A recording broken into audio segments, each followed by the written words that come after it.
दुनिया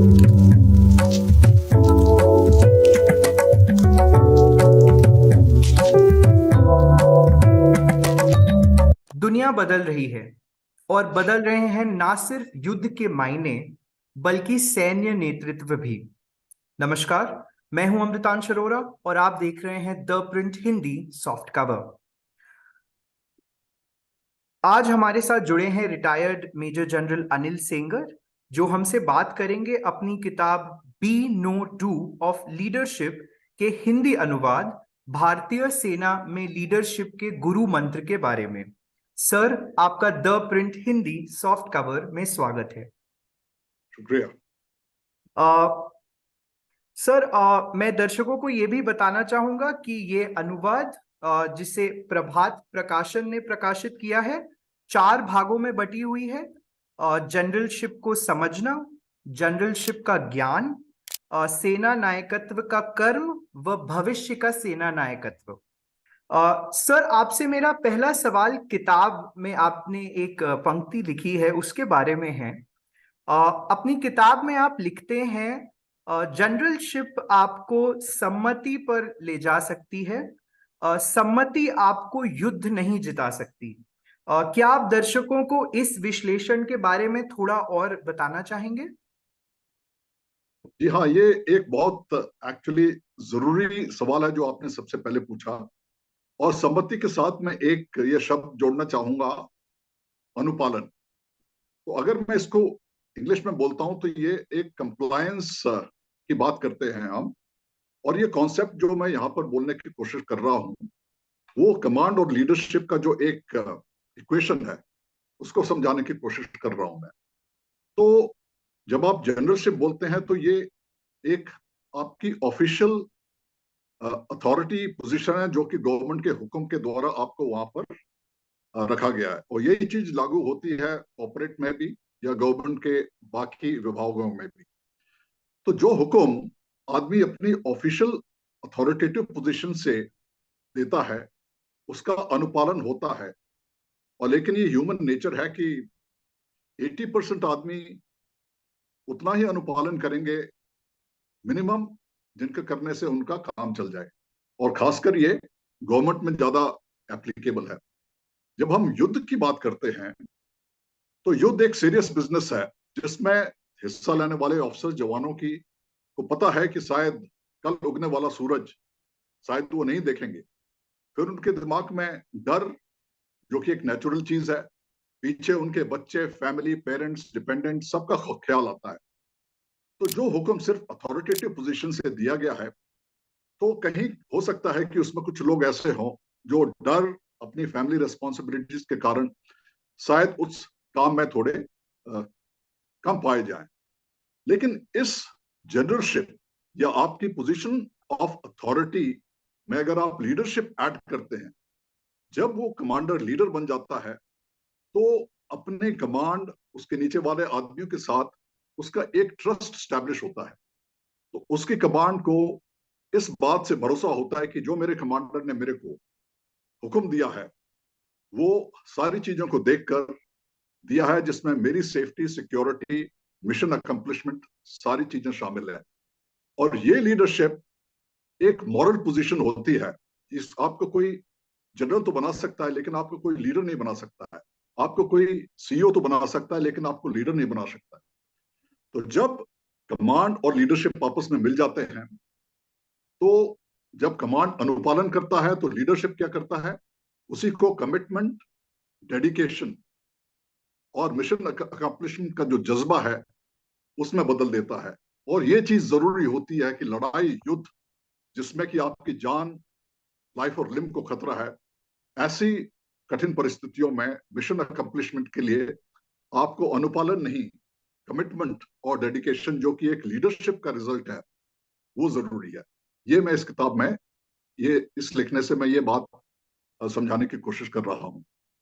in fact, to add to what you said sir, आपने अपनी किताब में एक बहुत ही अच्छा वर्णन किया है जिसे मैं दर्शकों को बताना चाहूंगा कि एक श्रेष्ठ कमांडर अपने इतिहास पर गर्व करते हैं लेकिन वो भविष्य की ओर देखते हैं। आपकी अगली लड़ाई ना तो दीवारों पर लगे आपके वीरता के युद्ध सम्मान जीतेंगे और ना ही ईश्वर। आपकी अगली लड़ाई आपकी निगरानी में आपके अधिकारियों और सैनिकों द्वारा जीती जाएगी। जी हाँ।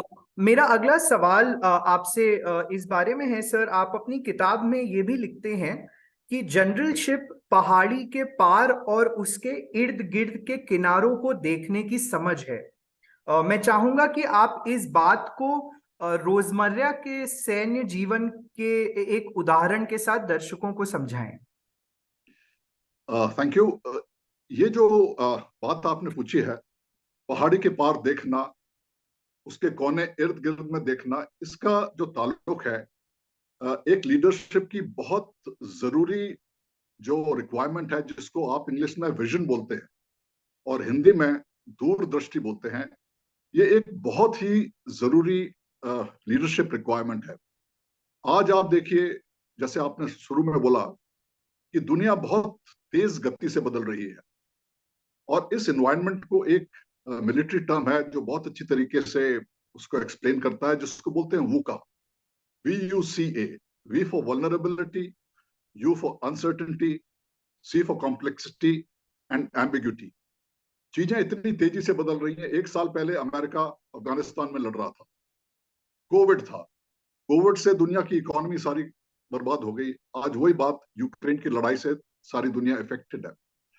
तो इस वेरी कॉम्प्लेक्स इन्वायरमेंट में आर्मी के जनरल हों या कंपनीज के CEO हों या गवर्नमेंट के पॉलिटिकल लीडर्स हों या ब्यूरोक्रेट्स हैं, उनको ये जरूरी है कि आप भविष्य में आगे देख सकें कि आगे क्या होने वाला है।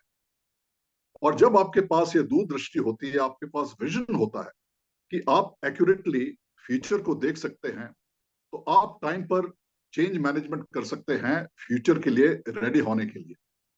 और होता यह है कि जब एक दूरदृष्टि विजनरी लीडर जब चेंज करता है, चेंज मैनेजमेंट करता है, तो काफी लोगों को लगता है कि ये पागलपन है, इसको चेंज करने की क्या जरूरत है।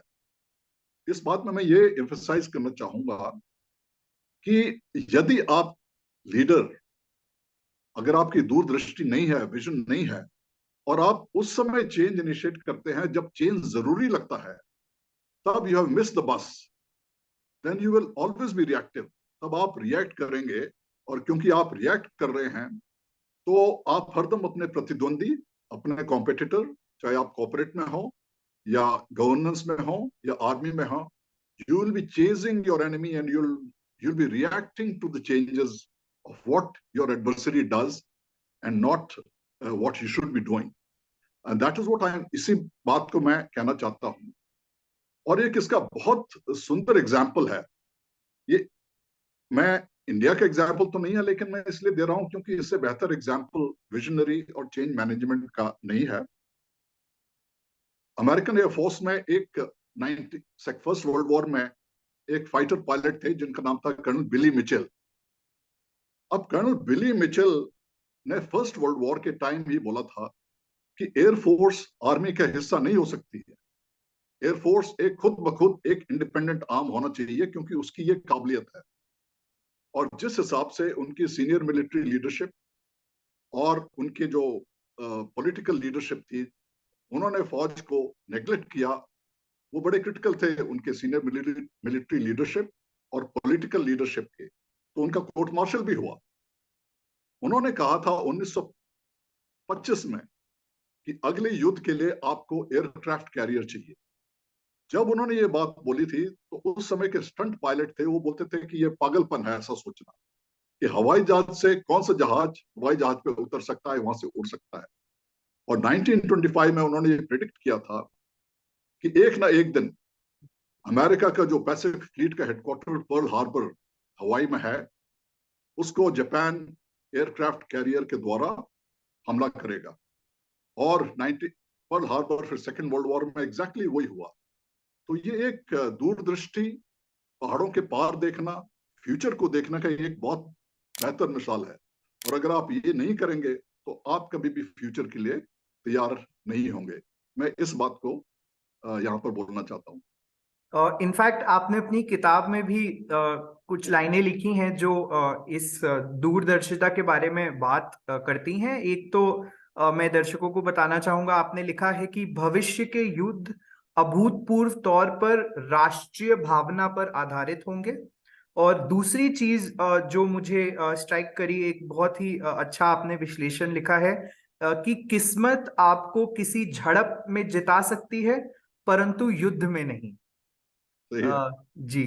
अ, आपसे सर मेरा तीसरा सवाल ये है कि राजनीति और सेना के अंतर्द्वंद के बारे में आपने लिखा है कि सेना के लिए जहां उसका अंतिम लक्ष्य सदैव विजय है, व्यापक परिप्रेक्ष्य में देखें तो सेना की विजय केवल राजनीतिक हित साधने का एक माध्यम है। और क्या आप दर्शकों को अपनी इस राय के बारे में थोड़ा और बताना चाहेंगे?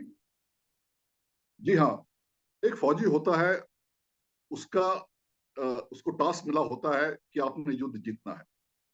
लेकिन एक इससे पहले कि मैं इसके बारे में आगे बोलूं, मैं एक क्लॉजविट्स की जो एक सेइंग है उसको दोहराना चाहूंगा। वो बोलते हैं, जो आपने सुना होगा, war is a continuation of politics with other means. और सेना एक बोलते हैं, is the last Bastian of a country. जब आपकी डिप्लोमेसी, सब कुछ, सारे हथकंडे आपके फेल होते हैं, तब आप सेना का इस्तेमाल करते हैं। लेकिन जब सेना युद्ध में भेजी जाती है, तो सेना का मकसद होता है एक मिलिट्री विक्ट्री, युद्ध में विजय। लेकिन सेना की विजय अपने आप में अंत नहीं है। वो एक, जो कंट्री का जो पॉलिटिकल एम है, पॉलिटिकल एम जीतने का वो एक मीन्स है। ये मैं कहना चाहता हूं। और आज आप देखिए कि आपके सामने यूक्रेन की लड़ाई हो रही है। यूक्रेन की लड़ाई शुरू हुई जब, तो राष्ट्रपति पुतिन ने बोला था कि उनका एम है रशिया को सिक्योर करना, और इस हिसाब से सिक्योर करना कि यूक्रेन नेटो का हिस्सा ना बन पाए। और इन्होंने एक शब्द और यूज किया था, डीनाजिफिकेशन ऑफ यूक्रेन। यूक्रेन। जी। अब वो एक पॉलिटिकल एम है। उस पॉलिटिकल एम को अचीव करने के लिए उन्होंने स्पेशल ऑपरेशन लॉन्च किए। तो मिलिट्री ने इस पॉलिटिकल एम से अपना मिलिट्री एम डिराइव किया कि यूक्रेन की मिलिट्री को आप न्यूट्रलाइज करें, बर्बाद करें, उनकी कॉम्बैट पोटेंशियल को बर्बाद करें। और जो यूक्रेन का ईस्टर्न हिस्सा है, डॉनबास, जिसमें रशियन स्पीकिंग पीपल हैं, आप उनको कैप्चर करें। ये तो मिलिट्री ऑब्जेक्टिव हुआ। जब आप ये मिलिट्री ऑब्जेक्टिव पूरा कर लेंगे, तो जो उनके राष्ट्रपति द्वारा बताया गया जो नेशनल पॉलिटिकल एम है, यानी रशिया को सिक्योर बनाना और रशियन स्पीकिंग एरिया को ऑटोनमस या आजाद करने का जो पॉलिटिकल एम पूरा होता है। जरूरी चीज यह है कि मिलिट्री लीडरशिप को यह चीज समझना है। जब आप समझते हैं कि मेरा मिलिट्री विक्ट्री अपने आप में अंत नहीं है, पॉलिटिकल एम अचीव करने के लिए एक मीन्स है, एक चारा, एक स्टेप है, तब आपको अपना काम ज्यादा समझ आता है। और कई बार पॉलिटिकल गेन्स के लिए आपको कई बार मिलिट्री एडवांटेज आपको छोड़ने पड़ते हैं। कई बार जो जगह हैं, जो आपने जान मान का नुकसान करके जो आपने जीते, ऑब्जेक्टिव जीते हैं, पॉलिटिकल पॉलिटिकल गेन्स के लिए कई बार आपको वो सरेंडर करने पड़ते हैं। जी जैसे कि आपने यूक्रेन में चल रहे युद्ध का वर्णन किया, आज जब हम ये चर्चा कर रहे हैं, रूस और यूक्रेन युद्ध को 1 साल से ज्यादा हो चुका है। आपके हिसाब से इस युद्ध ने दुनिया भर की सेनाओं को अभी तक क्या अहम सबक सिखाए हैं? इसमें बहुत ही सबक है एक्चुअली। सबसे पहले सबक तो यह है कि भाई, सरकारों के लिए है, देशों के लिए है, कि कोई भी युद्ध शुरू करना आसान होता है। आप शुरू तो अपनी मर्जी से करते हैं, लेकिन वो खत्म अपनी आपकी मर्जी से नहीं होता है। यही चीज आपने देखी थी जब अमेरिका वियतनाम में था, 10 साल उनको वहां लड़ते लड़ते हुए। वही चीज आपने देखी जब अमेरिका ने इराक को अटैक किया। वही चीज देखी जब आपने अमेरिका अफगानिस्तान में गया और उनको 20 साल वहां रहना पड़ा। और 20 साल के बावजूद भी बिना पॉलिटिकल एम ऑब्जेक्टिव अचीव किए हुए एक भगदड़ तौर से उन्होंने अफगानिस्तान को छोड़ा। ये तो देशों के लिए पॉलिटिकल ऑब्जेक्टिव है। दूसरी ये ऑब्जेक्टिव है, ये लेसन है, सबक है, कि जो मर्फीज लॉ बोलते हैं, लड़ाई में जो कुछ गलत हो सकता है, what ever can go wrong will go wrong, और जो आप पहली प्लान बनाते हैं वो प्लान आपका कभी सक्सीड नहीं होगा। एक ये लेसन है। फौज के लिए दूसरा लेसन ये है कि जो अगली युद्ध है, जो भी आप अगले युद्ध लड़ेंगे वो आपको सरप्राइजेस देगा। तो अगर आपने अपनी तैयारी पिछले युद्ध के हिसाब से की है तो आप बहुत खामियाजा भुगतेंगे। So you have to be prepared for the war of the future and not war of the past. Next इसका लेसन है कि आप कभी अपने ओपोनेंट को, अपने दुश्मन को कमजोर मत समझे। रशिया ने जब ये स्पेशल ऑपरेशन लॉन्च किया, काफी छोटी नफरी से लॉन्च किया, और उन्होंने सोचा था कि शायद एक बहुत छोटे युद्ध में आप यूक्रेन को, जो आपका पॉलिटिकल मिलिट्री ऑब्जेक्टिव है, वो अचीव कर लेंगे। लेकिन ऐसा कुछ नहीं हुआ। ये लड़ाई को आज 1 साल हो गए हैं और किसी को कुछ पता नहीं है कि ये लड़ाई कब तक चलेगी और इसका अंत कैसे होगा। और अगली चीज ये है कि जो आप प्लान करते हैं, इससे पहले सारी दुनिया बात करती थी कि कन्वेंशनल वॉर के दिन चले गए, या अगर लड़ाई होती भी है तो छोटी लड़ाई होगी, 3 दिन की, 4 दिन की। लेकिन इन्होंने ये जो पुराने एक्सेप्टेड पैराडाइम है, पुराने जो थॉट प्रोसेस है, वो सब न्यूट्रलाइज कर दिए हैं। सेकेंड वर्ल्ड वॉर 4 साल चला, इनको 1 साल हो गए। ये कब तक जाएंगे किसी को पता नहीं है। और अगला सबक इसका है कि जो टेक्नोलॉजी है, टेक्नोलॉजी हालांकि it will drive the war, but in the ultimate analysis ये जो टेक्नोलॉजी हथियार के पीछे जो सोल्जर है, सैनिक है, वो सबसे महत्वपूर्ण वेपन ऑफ वॉर है। और एक इसका लास्ट सबक ये है कि फ्यूचर की जो वॉर्स हैं एक टोटल वॉर्स है। ये वॉर वो नहीं है जो सिर्फ आर्मी, नेवी, एयरफोर्स लड़ेंगी। ये वॉर है पूरा नेशन लड़ेगा। इसमें आप इकोनॉमी को भी वेपनाइज करेंगे, पॉलिटिक्स को भी वेपनाइज करेंगे, सोशल मीडिया को भी वेपनाइज करेंगे, इंफॉर्मेशन वॉर को भी वेपनाइज करेंगे, पर्सपेक्टिव मैनेजमेंट को भी आप वेपनाइज करेंगे। तो ये मल्टी डायमेंशनल वॉर होगी। इसमें सिर्फ आर्मी, नेवी, एयरफोर्स नहीं, इसमें देश का जो हर एक डायमेंशन है वो इसमें इन्वॉल्व होगा। तो मोटे तौर पे लेसन तो और भी हैं। और एक ये है कि जैसे रशिया ने कॉन्स्क्रिप्ट यूज किए थे, इंडिया में हम अग्निवीर की बात करते हैं। कॉन्स्क्रिप्ट सोल्जर्स की कमी होती है कि वो उस हिसाब से ना तो ट्रेंड होते हैं, ना मेंटली तौर पर तैयार होते हैं। तो आपको एक स्टैंडिंग रेगुलर आर्मी की जरूरत है, जो कि एक शॉर्ट नोटिस पर युद्ध के मैदान में जाकर अपना काम कर सकती है। जैसे कि आपने बात की कि रूस यूक्रेन युद्ध एक मल्टी डायमेंशनल युद्ध बनता जा रहा है, जिसमें साइकोलॉजिकल वॉरफेयर भी एक बहुत अहम भूमिका निभाता है। मेरा अगला सवाल आपसे इसी बारे में है। अपनी किताब में आपने रणनीति के बारे में बात करते समय ये लिखा है कि जनरलों के लिए शतरंज खेलना आवश्यक है। इस सुझाव के क्या मायने हैं? ये बहुत अच्छा सवाल किया आपने, और इसको मैं आपको थोड़ा पीछे ले जाऊंगा हिस्ट्री में। शतरंज खेल इंडिया से शुरू हुआ, और आज से जब से फर्स्ट वर्ल्ड वॉर से पहले 100-200 साल पहले जब लड़ाई लड़ी जाती थी, तो उसमें क्या होते थे?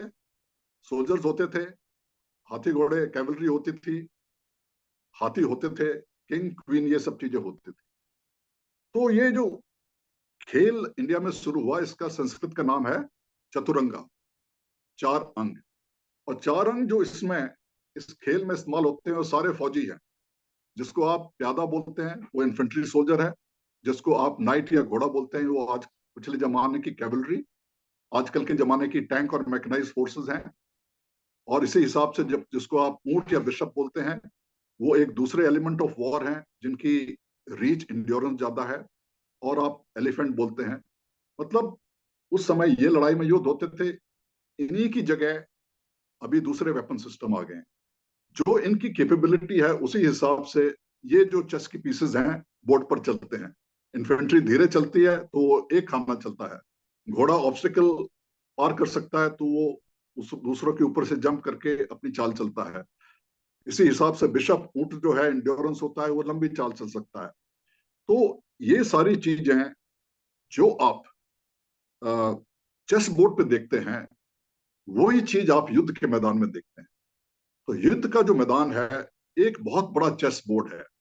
फर्क इसमें इतना है कि चेस बोर्ड में आपको दुश्मन की चाल दिखाई चलती है, पूरी बैटलफील्ड आपको चेस बोर्ड पर नजर आती है कि कौन सा हिस्सा कहां पर है। लेकिन जो एक्चुअली युद्ध के मैदान में आप एक अंधेरे में लड़ते हैं, आपको दुश्मन की चालों का बारे में पूरी नॉलेज नहीं होती है। तो अब जब एक चेस प्लेयर चेस की चाल चलता है तो उसके दिमाग में अगले 10-15 मूव होते हैं कि मैं अगले 10-15 मूव किस हिसाब से करूंगा जिससे कि मैं चेकमेट दे सकूं। साथ ही वो ये कोशिश करता है जानने की कि मेरा जो ओपोनेंट है, जो चाल चल रहा है, उससे आगे क्या करना चाहता है। तो अगर आपको युद्ध जीतना है तो आपको दुश्मन से आगे रहना पड़ेगा। दिमागी तौर पर आपके उसके दुश्मन के दिमाग को समझना पड़ेगा कि वो क्या करने की कोशिश कर रहा है। तो जब मैं बोलता हूं कि generals must play chess, chess खेलने से आपको analytical thinking, dynamic thought, intellectual ability, the larger picture, तो ये सारी चीजों की आपको आदत पड़ जाती है। और मेरा जो एक्सपीरियंस रहा है फौज में कि अगर आप ये चीजें प्रैक्टिस नहीं करेंगे, if you don't practice analytical thinking, no thinking can become a habit. And chess therefore actually आपको इस चीज की आदत डालता है कि आप इस प्रकार की सोच विचार करें जो चेस बोर्ड पे लागू है, वही फिर आपको युद्ध के मैदान में आपको काम आती है। अ, ये मेरा अगला सवाल आपसे एक विषय के बारे में है जिसके बारे में आपने अपनी किताब में बहुत ही डिटेल में बात करी है। आप लिखते हैं कि अवज्ञा सदैव अनुशासनहीनता नहीं होती है।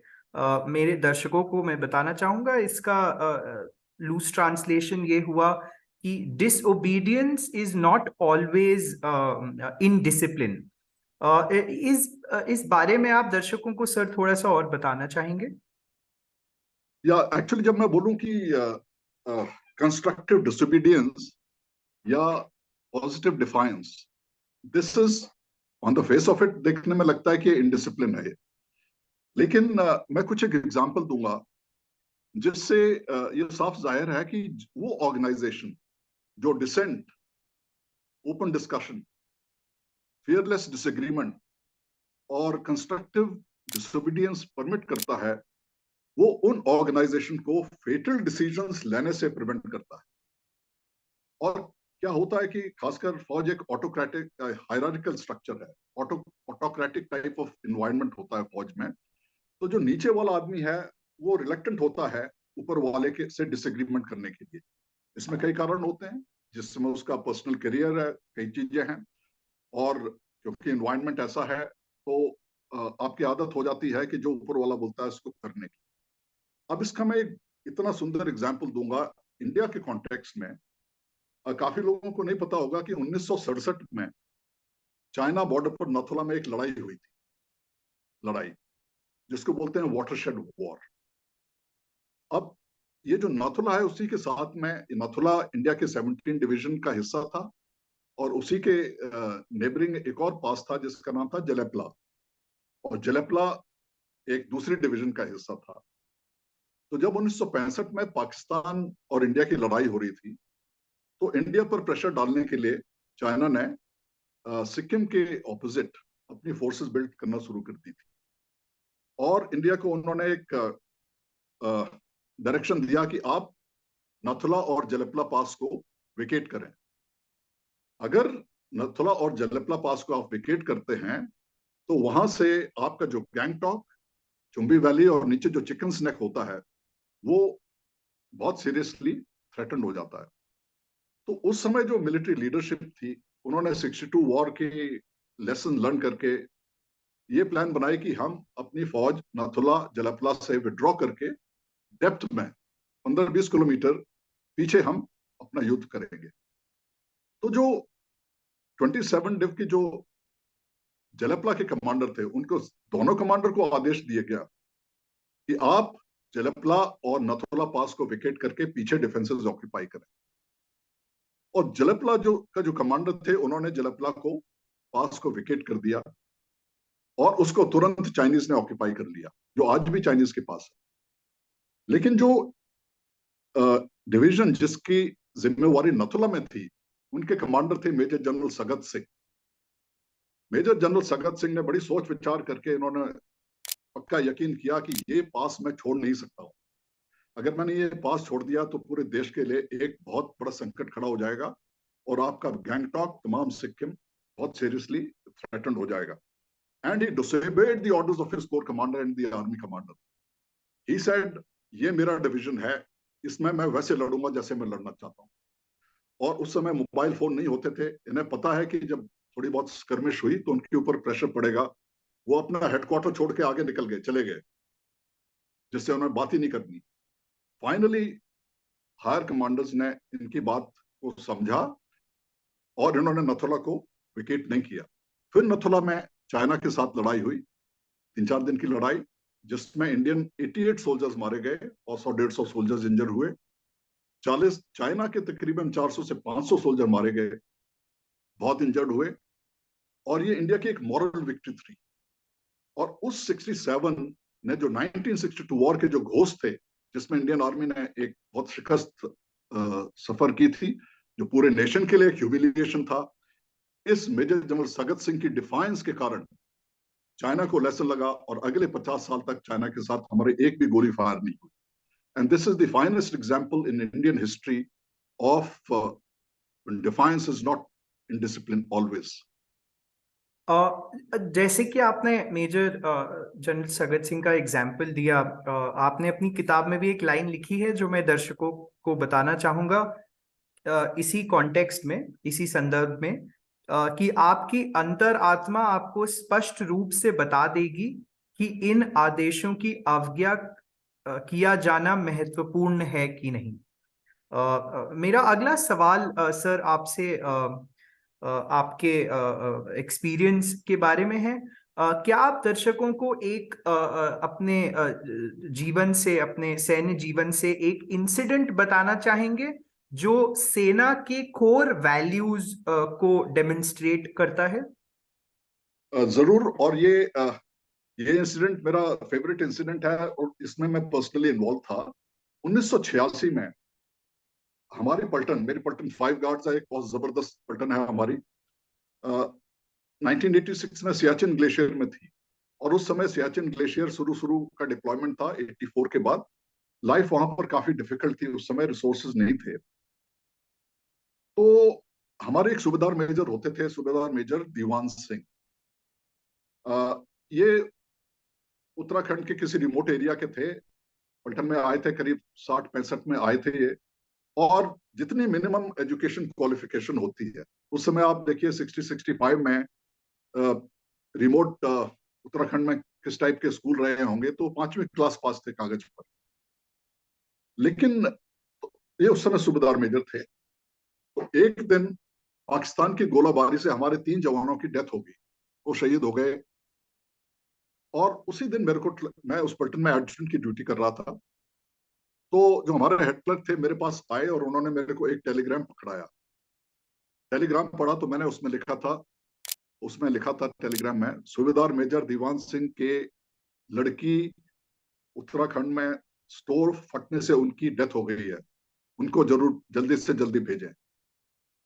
अब ये कश्मीर की सियाचिन ग्लेशियर की हालात, लड़ाई की हालात थी। और किसी आदमी को बताना कि आपकी एक यंग लड़की की डेथ हो गई है एक बड़ा मुश्किल काम होता है। लेकिन मैं सीनियर ही था उस पोस्ट में, तो मैंने इनको बुलाया, यंग ऑफिसर था वैसे उस समय में, और बड़ी मुश्किल से मैंने ये न्यूज उनको ब्रेक की। मैंने कहा, एसएम साहब, ये एक बहुत दुखद समाचार है, लेकिन अब मेरे को बताना पड़ेगा, इसलिए मैं ये टेलीग्राम पढ़ के आपको बताता हूँ। और मैंने उनको बताया, साहब ये कि आपकी लड़की की डेथ हो गई है। और हम कुमार पोस्ट पे होते थे। Kumar post Siachen main glacier के सेंटर में है, और बेस कैंप जहां तक गाड़ी आती है वहां से 4 दिन आप ग्लेशियर पर चलते हैं, तब आप कुमार पोस्ट पे पहुंचते हैं। तो मैंने बोला, साहब आपकी बेटी की डेथ हो गई है, आपको घर जाना जरूरी है, आप जाइए। पैदल जाएंगे तो 4 दिन तो आपको ग्लेशियर में लग जाएंगे, तो मैं आपके लिए हेलीकॉप्टर का बंदोबस्त करूंगा, आप रोड हेड तक जाइए, वहां से आप निकल जाना। ये मेरा टेलीग्राम जब पढ़ा तो सूबेदार मेजर साहब 30 सेकंड तक चुपचाप खड़े रहे मेरे टेंट में। फिर उन्होंने एक अजीब बात बोली। उन्होंने बोला, साहब ये टेलीग्राम तो घर से चले चले मेरे ख्याल से 3-4 हफ्ते हो गए होंगे। मेरी बेटी की कार्य क्रिया खत्म हो चुकी है। अगर अभी मैं घर जाता हूं, मैं भी कब पहुंचूंगा, 10-15 दिन मेरे को लग जाएंगे, तो मैं अपनी बेटी का मुंह नहीं देख सकता हूं। आज पलटन में 3 जवानों की मृत्यु हुई है दुश्मन की फायरिंग से। मैं पलटन का सूबेदार मेजर हूं और ये मेरी जिम्मेवारी है कि इनकी जो अंतिम कार्य क्रिया होनी है उसके लिए मैं हाजिर हूं। तो मैं साहब अभी नहीं जाऊंगा, मैं इनकी कार्य क्रिया करने के बाद जाऊंगा। अभी देखिए क्या होता है। उस समय जवानों की जो डेड बॉडी, मॉर्टल रिमेन्स, उनके घर नहीं भेजी जाती थी। बटालियन ही वहां पर उनको बेस कैंप में क्रिमेट करती थी।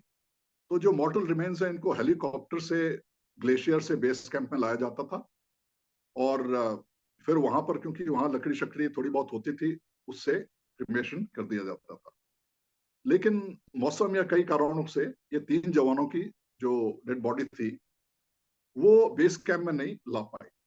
तो उन्होंने एक बड़े हेलीकॉप्टर से कुछ लकड़ियां ड्रॉप कर दी ग्लेशियर में, कुमार पोस्ट के ऊपर, कि इन बॉडी को वहीं पे क्रिमेट किया जाए।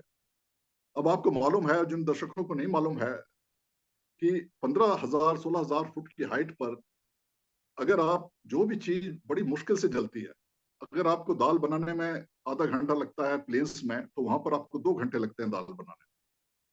तो जब इन बॉडीज का क्रिमेशन शुरू किया, मॉर्टल रिमेन्स का क्रिमेशन शुरू किया, तो लकड़ी तो सारी खत्म हो गई लेकिन बॉडी आधी भी नहीं जली थी। फिर अगले 48 घंटे उनकी बॉडी, जो कुकिंग ऑयल होता है उस समय डालडा होता था, डालडा डालकर इन 3 जवानों को क्रिमेट किया गया। और ये जो सूबेदार मेजर थे हमारे, ये वहां से हिले नहीं 48 घंटे, जहां टेम्परेचर रात में -30 डिग्री हो जाता है। बैठे रहे वहां पर।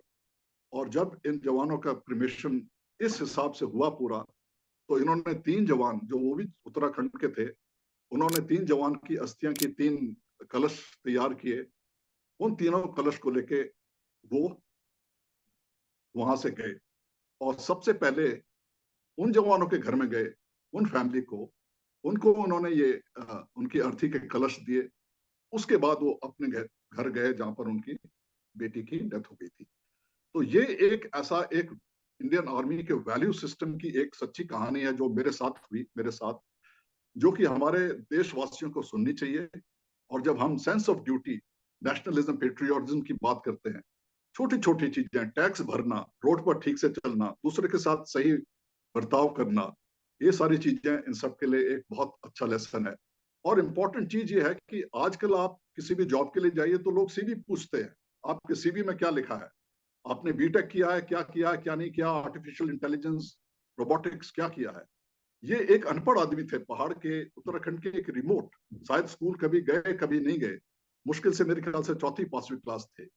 लेकिन इनकी sense of duty, sense of discipline, devotion to the army, adherence to military value system इतना जबरदस्त था कि अनपढ़ होते हुए भी वो उस हाईएस्ट रैंक पे पहुंचे जो एक जवान पहुंच सकता है। और मेरे हिसाब से मेरे लाइफ में मैंने देखा sense of duty, devotion to duty का एक बहुत महान एग्जाम्पल है ये। सर आपका धन्यवाद इस बहुत ही टचिंग स्टोरी को हमारे दर्शकों के साथ शेयर करने के लिए। आपसे मेरा आखिरी सवाल आपके खुद के सेना के करियर के बारे में है। आपने सैन्य जीवन जब शुरू किया, जब आपने सेना ज्वाइन करने का निर्णय लिया, उस समय आपकी उम्र क्या थी और किन बातों को ध्यान में रखते हुए आपने ये निर्णय लिया कि आपको सेना ज्वाइन करके देश की सेवा करनी है। मेरा आपसे इसमें एक फॉलो अप क्वेश्चन भी है कि वो जवान जो भारतीय सेना में शामिल होकर देश की सेवा करना चाहते हैं, उनके लिए आपकी सलाह क्या होगी? शुक्रिया। ये एक्चुअली बड़ा इंटरेस्टिंग सवाल है मेरे लिए, कि मेरे लिए ये एक फैमिली ट्रेडिशन है। हमारे फादर भी फौज में थे, हमारे ग्रैंडफादर भी फौज में थे, जो मेरे बड़े भाई हैं वो भी स्पेशल फोर्सेस इंडियन आर्मी में थे। तो मेरे लिए ये डिसीजन एक actually this decision was made for me, मेरे को ये डिसीजन रियली लेना नहीं पड़ा। तो मैंने फौज के अलावा किसी और करियर की बात ही कभी मेरे दिमाग में नहीं आई। तो जब मैं 10 साल का था तो मैं एक बहुत बेहतरीन स्कूल में गया जिसका नाम है सैनिक स्कूल घोड़ा खाल। और मेरा ये डिसीजन एक्चुअली 10 साल की उम्र में ही हो गया था कि मैंने सिर्फ फौज में जाना है, एनडीए में जाना है। इसके अलावा कोई दूसरी चीज की न कभी बात हुई, ना मेरे दिमाग में आया। और इंटरेस्टिंगली मेरा पैशन इस यूनिफॉर्म के लिए इतना था कि जब मैं स्टूडेंट था स्कूल में, तब मैं अपनी नोटबुक के ऊपर अपना नाम लिखा करता था, मेजर अनिल सेंगर। तो ये मेरा डिसीजन 10वीं साल में ही हो गया था। और मैं उन ईश्वर का आशीर्वाद, खुशकिस्मत का आभारी हूँ कि मैं एक उन कुछ लोगों में से था जो उस करियर में थे जिसमें वो जानना चाहते थे। They were doing what they love to do. So जो मेरे 38 साल की फौज की नौकरी है, मेरे को पता ही नहीं चला कब निकल गई। ऐसे लगता है कि कल ही ज्वाइन किया था और आज खत्म हो गई। It was so beautiful. मेरा फॉलो अप क्वेश्चन आपसे सर ये था कि वो जवान जो आज के समय में सेना ज्वाइन करके देश की सेवा करना चाहते हैं, उनके लिए आपकी क्या सलाह होगी? ये एक बहुत जरूरी चीज है और मैं उन लोगों के लिए ये बात कहना चाहता हूँ, और मेरी बात आप ध्यान से सुने। फौज एक व्यवसाय नहीं है। It is not a job कि आप यहाँ आके तनख्वाह लेने के लिए आप आए। ना तो फौज एक एम्प्लॉयमेंट एजेंसी है। ये फौज एक, it's a love affair, it's a passion, it's a calling, जहां पर आप पूरे सिस्टम वैल्यू में सब्स्यूम हो जाते हैं। Everything in the army is bigger than what you are. तो यदि आप एक नौकरी ढूंढ रहे हैं कि आपके पीछे लोग हैं जिनको आपने सपोर्ट करना है, तो टाइम तो आपका भी पास हो जाएगा, लेकिन ना तो आप अपनी छाप छोड़ पाएंगे वहां पर, ना कोई ऑर्गेनाइजेशन के लिए वैल्यू एडिशन कर पाएंगे। और यहां पर मैं एग्जांपल देना चाहता हूं कि ये जज्बा क्या चीज है। एग्जाम्पल तो बहुत है, लेकिन कारगिल से मैं एग्जाम्पल आपको दूंगा कि ये 3-4 यंग ऑफिसर्स थे। कैप्टन विक्रम बत्रा, लेफ्टिनेंट मनोज पांडे, उनको परमवीर चक्र मिला, विजयन थापर, वीर चक्र। इन तीनों ऑफिसर्स ने, इनको पता था, इनको इंट्यूशन था कि मैं कल का उगता हुआ सूरज नहीं देखूंगा। और इन तीनों ने अपने माता पिता को अपनी आखिरी चिट्ठी लिख दी थी। कैप्टन विजयन थापर ने अपने पेरेंट्स को लिखा था कि जब तक आप मेरा ये चिट्ठी पत्र पढ़ेंगे, तब मैं अप्सराओं के साथ स्वर्ग से आपको ऊपर से नीचे देखूंगा। ये एक जज्बा है इन लोगों का। अब जब इन्होंने युद्ध में जाना कि गए, ट्रूप्स को लीड किया और ये चिट्ठी लिखी, इन्होंने सरकार से कोई एक्स्ट्रा बोनस नहीं मांगा। इन्होंने ये नहीं बोला कि आप मेरी तनख्वाह बढ़ाएं। उन्होंने ये नहीं बोला कि मेरे को इससे पहले छुट्टी भेजे। तो ये एक जज्बा है जिसकी मैं बात कर रहा हूं। अगर आप में ये जज्बा है सैनिक बनने का, आपको इस यूनिफॉर्म से प्रेम है, एक छोटा सा पागलपन है सैनिक बनने का, तो आपकी जो फौज की नौकरी है, आप उसके लिए फिट है। टाइम तो दोनों का, सभी का पास हो जाता है, तब आप छोड़ेंगे। और जिस हिसाब से मेरे 38 साल इतने सुंदर बीते, उनके भी 38 साल सुंदर बीतेंगे। ये मेरे लिए उनकी एक एडवाइस है। इसी बात पे हम आज की चर्चा को समाप्त करते हैं। मेजर जनरल सेंगर, आपका the print Hindi soft cover में हमारे साथ जुड़ने के लिए धन्यवाद, और आभार उन दर्शकों का भी जिन्होंने समय निकालकर इस चर्चा को सुना। हम फिर हाजिर होंगे एक नए अंक के साथ। तब तक आप देश और दुनिया की खबरों के विस्तृत विश्लेषण के लिए जुड़े रहें द प्रिंट से।